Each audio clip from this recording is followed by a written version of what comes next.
পিলখানা হত্যাকাণ্ডের ঘটনায় তদন্তের স্বার্থে সাবেক প্রধানমন্ত্রী শেখ হাসিনা সহ 15 জনকে সাক্ষ্য দিতে ডেকেছে জাতীয় স্বাধীন তদন্ত কমিশন। কমিশনের পক্ষ থেকে 8 মার্চ এই সংক্রান্ত একটি বিশেষ বিজ্ঞপ্তি প্রকাশ করা হয়েছে। বিজ্ঞপ্তিতে বলা হয় 2009 সালের 25 ও 26 ফেব্রুয়ারি পিলখানায় বিডিআর সদর দপ্তরে সংঘটিত হত্যাকাণ্ডের তদন্ত প্রক্রিয়ায় 15 জনের সাক্ষ্য গ্রহণ অপরিহার্য হয়ে পড়েছে।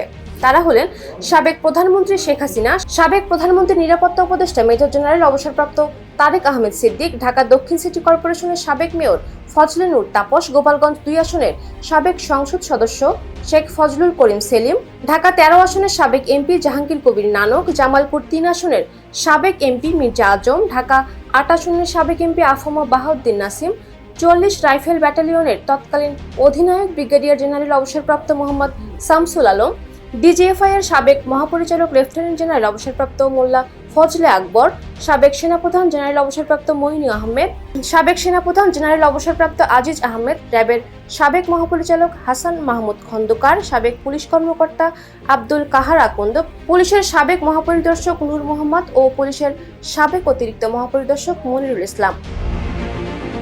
যমুনা ইলেকট্রনিক্স ঈদে ডাবল খুশি অফার সিজন 3, যে কোনো পণ্য কিনলেই পাচ্ছেন নিশ্চিত ঈদ উপহার। সাক্ষীরা 2 পদ্ধতির যে কোনো একটির মাধ্যমে সাক্ষ্য দিতে পারবেন। প্রথম পদ্ধতিটি হলো কমিশনের কার্যালয়ে উপস্থিত হয়ে সরাসরি সাক্ষ্য দেওয়া এবং দ্বিতীয় পদ্ধতিটি হলো অনলাইনে ভিডিও কনফারেন্সের মাধ্যমে সাক্ষ্য দেওয়া।